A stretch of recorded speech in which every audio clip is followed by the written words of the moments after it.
Luca THFC says, I apologise to Burnley FC. We play like Stevenage. And that was in response to a tweet that he put and says, he actually made us play like Burnley. This is unreal. And actually, Burnley create more than us right now, which is crazy. It's nuts. Harry Scarf says that Thomas Frank has to be careful because if you lose the hardcore Spurs away fans, then it's over for you. Brentford are a good side, but we showed them far too much respect. Sitting back is fine away from home, but if you plan to counter-attack, however, we didn't even try and win the game. Yeah. And that's spot on, isn't it? It is. And like I said yesterday, I disagreed and I didn't think that was the case. But going home, reviewing it, looking at it, I was wrong. And people like Harry that were saying it is completely spot on right. He's nailed it. How can a Spurs goalkeeper at 0-0 with half an hour to go against the Brentford side be booked for time wasting? How is that even possible? Only at Tottenham. Ridiculous. Only at Tottenham. Tetrunk says, genuinely think this is one of the worst top flight football matches I've ever watched. And you know what? It really was. Like, it's up there. In terms of quality, in terms of goal mouth action, in terms of a spectacle, I can't remember a worse game than that. I'm with you. And it will be forgotten very soon. I was trying to think, going back in the days, of a game that was so boring, and that is right up there in my top 3 of most boring games I've ever watched in my entire life. Mourinho says, hey Croc, please remove the terrorist. This one is oh God! I'm sorry, but that one, fair play, is absolutely hysterical. Oh my That days. is hysterical. Jesus Christ! Oh man, poor Thomas. Poor Thomas, but he's made his own bed. Yep. SZY Comp says Frank Ball has our fans chanting about Eric Dyer. Who would have thought you'd see the day? Well, I mean, when you said Spurs thinking about legends and then you think Eric Dyer was like, I think that might have been pushing it a bit, but when you see it written there like that it's true. Loopy Rizzler says, this is what Madders posted on his Instagram yesterday. Picture of him and Ange with the Europa League trophy. What'd you make out of that? Matters being matters. Matters being matters. Do you think that's an indictment of where he sees the manager right now? I've got no clue. But, and again, you look at it, should players be doing that?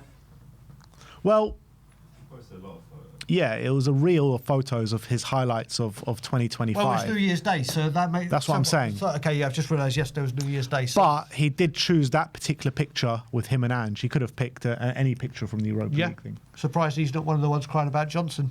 He probably is. Yeah, I'm saying, that's what I'm saying. See if there's a picture of him and Johnson. Yeah, probably is, to be fair. But that's what Matt has posted on his Instagram.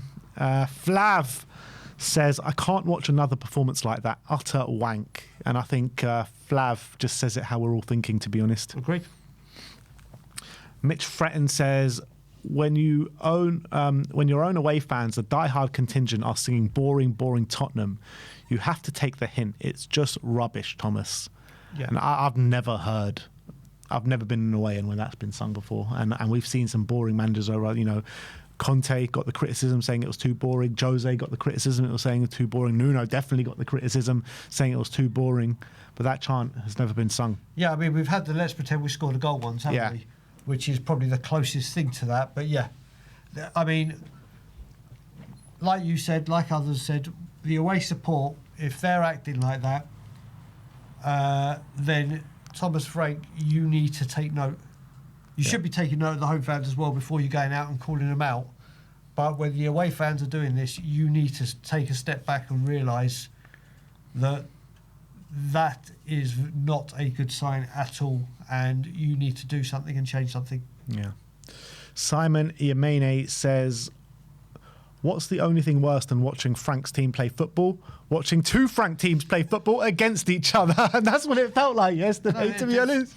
It's true. Like I said, I will say, and I will stick by, I do think with best players, if we have a Maddison Akulu available, if we get the players in that is required, we will play better football.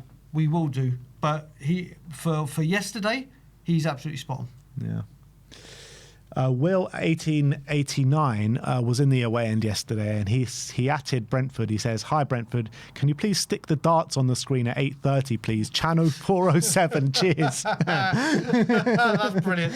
That is brilliant. I bet you they would have loved a bit of darts in the away end yesterday. Could you imagine how the away fan? They wouldn't have watched the game. They literally would have just been going. Could you imagine?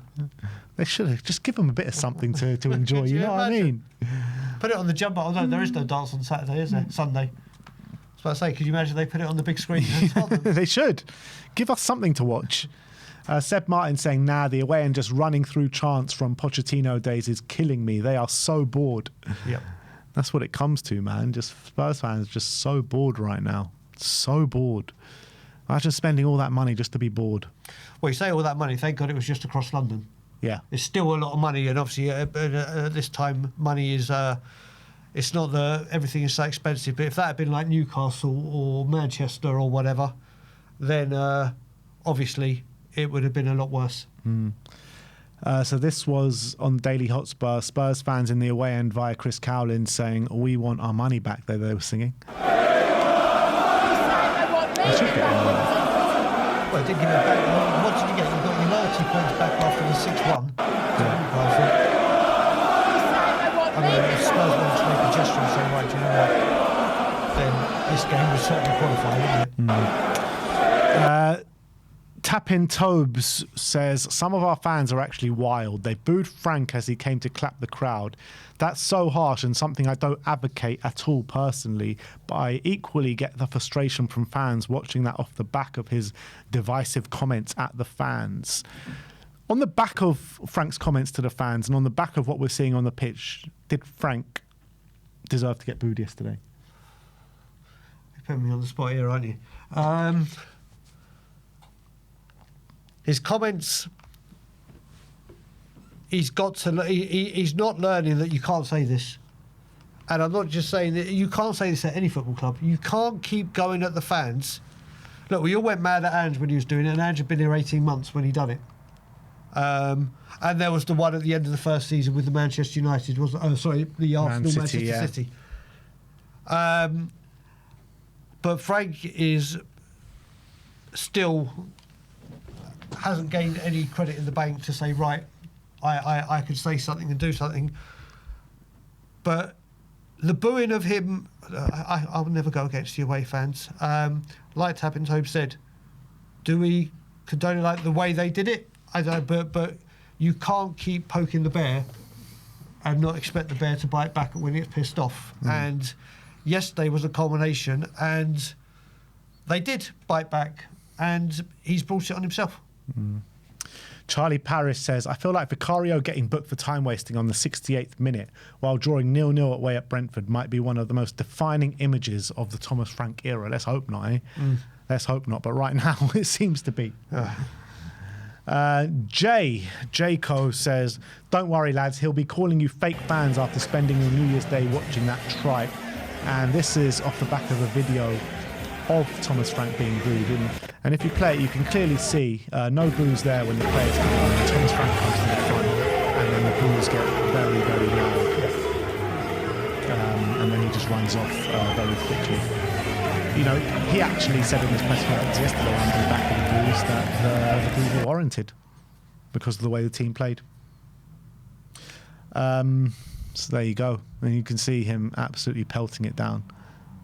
But Spursologist says, "Pitchside reports confirm Frank was heard shouting, 'Stop passing it fucking forwards' to several of the Tottenham team tonight." Fair play. Fair play. And these are some of the stats behind Tottenham under Thomas Frank so far this season from Invert the Wings. So this is the XG stats. We're currently 17th in the league, just above Burnley, not by much, just above Wolves, not by much, and above Sunderland, who are sitting bottom of the league, as you can see there. The shots on target per match, we're currently sitting 16th, just above Burnley, just above Sunderland, just above Everton, and above Wolves. Touches in the opposition box, we're currently sitting 16th, which is above Burnley, West Ham, Sunderland and Wolves. So in terms of the numbers, we're pretty much bang down there with the guys right at the bottom of the league. It's very similar numbers. And that is extremely worrying. It is. It is. But then again, whereas it is, like I said, the midfield can't get it to the forwards to create. The forwards aren't creating, and the striker, I mean, Richardson's getting amongst the goals, but how many times are we going to go round and round with this and say, but the previous managers had Son and Kane, the previous managers had this. We don't have that, and that is a massive, massive problem. But with what we do have, they should be doing better than what's happening. Put it this way, Brian. Last season, in the midst of our biggest injury crisis we've ever seen, 13, 14 first-team players out, we were creating more. We were creating more because we were playing attacking football. But even manager. No, but even in that, we had an attacking manager. But even in that period, there were a lot of games where we were forced to sit further back than we were when we had those players. So I don't even think we were playing like that kind of gung-ho attacking football. A lot of the time. Some games we were, but in a lot of games we weren't. And last season we couldn't defend, and the defensive stats would have been like... The defensive stats are shit now as well. Yeah. Ron Hotspur says, Romero when he spots a Brazilian on the pitch.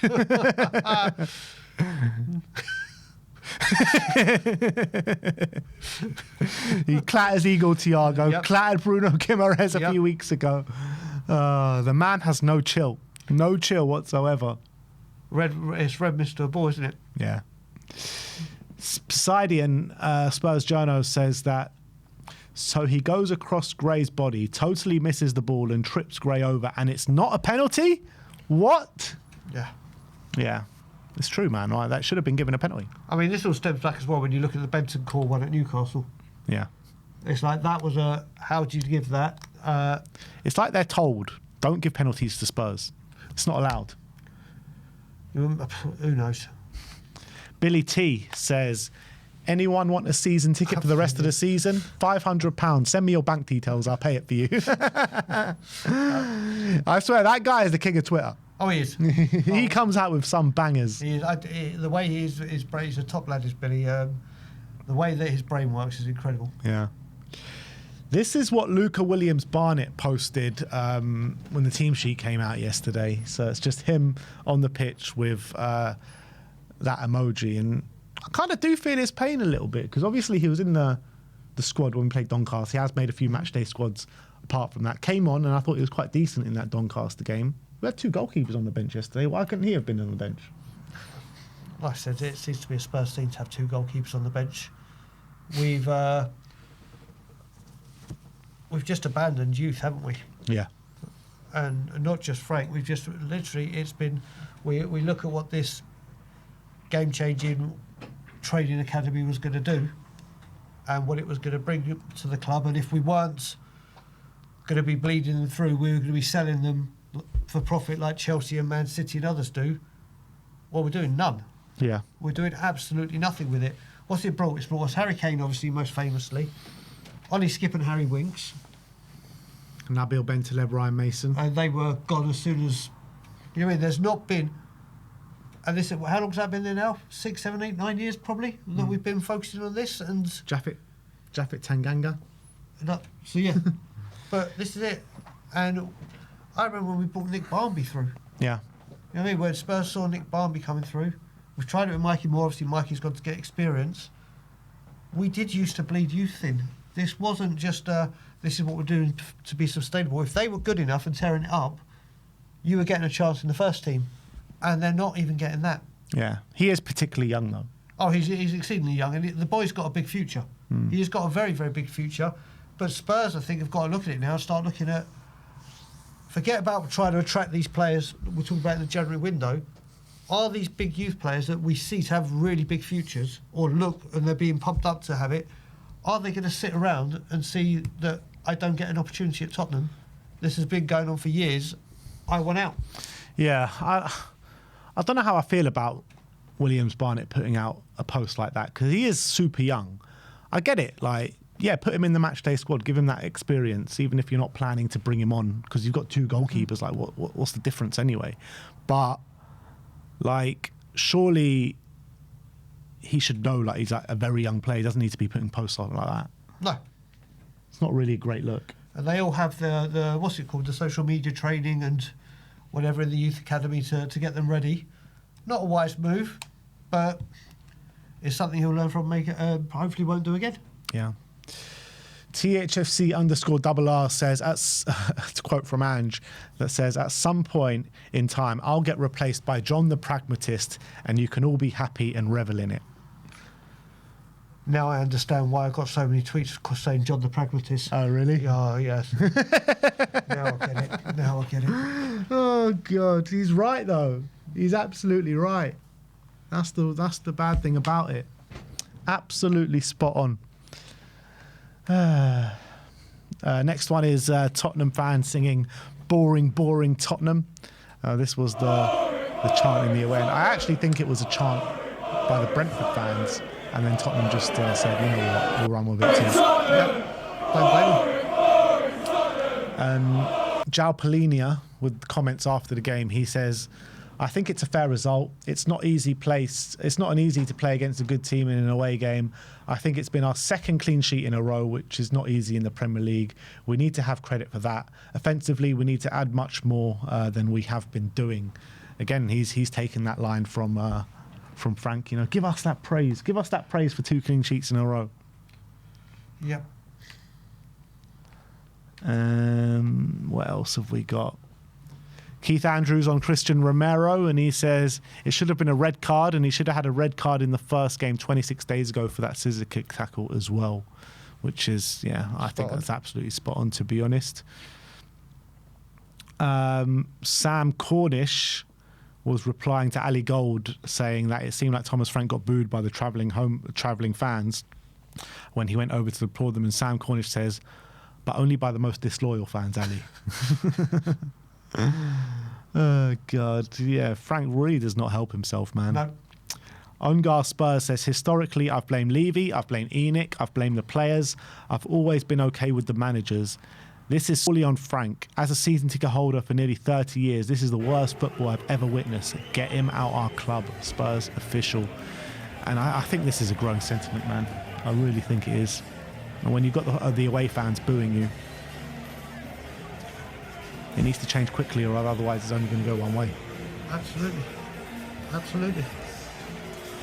Ali Gold saying the travelling Spurs fans are singing boring, boring Tottenham. They've wheeled out chants, loads of nostalgic figures, including Dele Alli, Martin Yole, Ledley King, Moussa Dembele, Eric Dyer.